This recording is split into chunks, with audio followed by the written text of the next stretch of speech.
Kto sú energetickí upíry?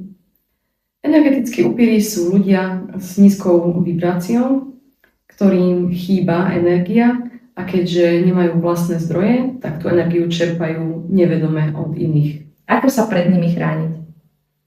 Chrániť sa môžeš tým, že si urobíš silné energetické pole a určíš si svoje hranice. Veľmi dobre funguje, keď si posilníš svoju vlastnú auru alebo nosíš pri sebe nejaký ochranný kameň, ochranný predmet alebo predmet, ktorý ti postupne doplňa tvoju energiu. Aká je dôležitá ochrana a prečo? Ochrana je veľmi dôležitá, pretože keď ju nemáš, tak sa stávaš otvorený tým ľuďom, ktorí ťa môžu potenciálne zostať alebo zobrať ti tvoje šťastie, tvoju energiu. A práve preto si musíš urobiť svoje hranice, povedzme ochranu. Koho energetickí upíry najviac zosávajú? Najviac zosávajú šťastných a pozitívnych ľudí, ktorí nemajú dobrú ochranu. Ako si viem vytvoriť ochranu proti energetickým upírom?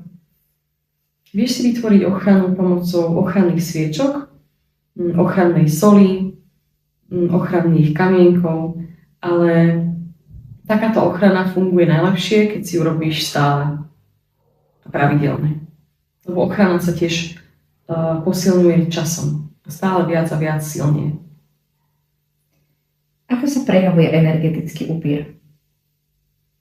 Niekedy nevieš, že je to energetický upír, lebo môže to byť človek, ktorý sa tvári strašne pozitívne, ale nemusí to tak byť, že vo vnútri je slabý alebo psychicky labilný. A môže to byť napríklad chorý človek. Nehovorím, že za to môžu, ale jednoducho energia tak funguje, že zo silnejšieho ide do slabšieho. Môžu byť energetickí upíry ľudia, ktorých mám rada? Áno, môžu byť. A to neznamená, že ich nemáš mať rada, ale takýmto ľuďom by som navrhla skôr doplnenie energie a pre teba ochranu. Ale určite takýmto ľuďom treba pomáhať. Lebo tá doba, keď oni zosávajú, môže byť len určitá. Prechádzajú s zlým obdobím alebo chorobou a ty, keďže ich máš rada, tak by si im mala pomôcť. Aký by mal byť výsledok tohto balíčka? Výsledok tohto balíčka by mal byť, že tvoja energia zosilnie, budeš mať silnú ochranu, očistíš sa a budeš mať jasno v tom, čo máš urobiť preto, aby si sa vedela chrániť denodenne. Dokedy sa bude musieť chrániť?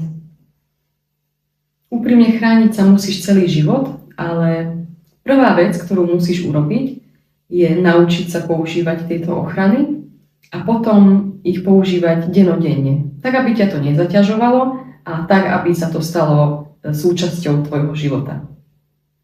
Ako zistím, že mi to pomohlo? Pocitom. Môže sa ti zlepšiť spánok, môžeš sa cítiť lepšie, budeš cítiť menej únavy, vyrovnanie, pozitívnymi emóciami. Ako zistím, že mi niekto kradne energiu?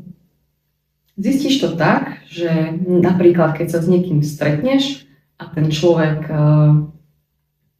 sa sťažuje alebo cítiš, že má negatívnu energiu a ty si po tomto stretnutí unavená alebo rozrušená, nervózna, tak to znamená, že ten druhý ti buď narušil tvoje energetické pole, alebo ťa aj zosal.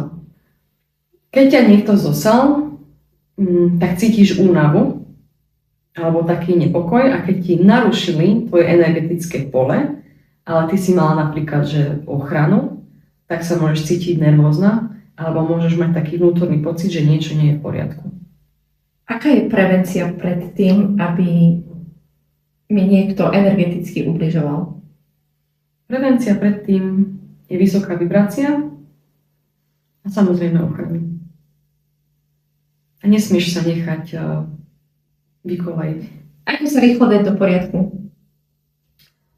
Odporúčam očistiť svoje telo a myseľ a vytvoriť si na novo ochranu. A tú ochranu stále posilňovať. Napríklad, keď si sa ráno stretla s niekým, kto ťa úplne zosal, či vedome alebo nevedome, to je jedno. Mala by si s tým hneď pracovať, aby ťa to neťažilo celý deň. Aby si nepokazila deň.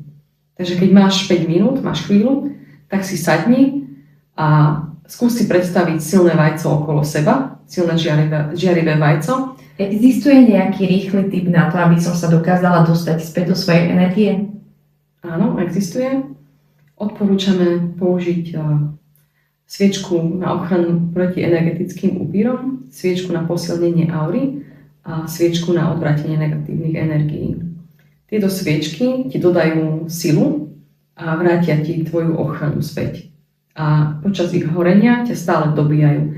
Takže ty si schopná vytvoriť si silné energetické pole len tým, že si zapáliš tieto sviečky. Pretože oheň má silu dobíjať človeka. A keď tú energiu správne nasmeruješ k sebe, tak výsledok je taký, že máš silnú ochranu, ktorá vydrží.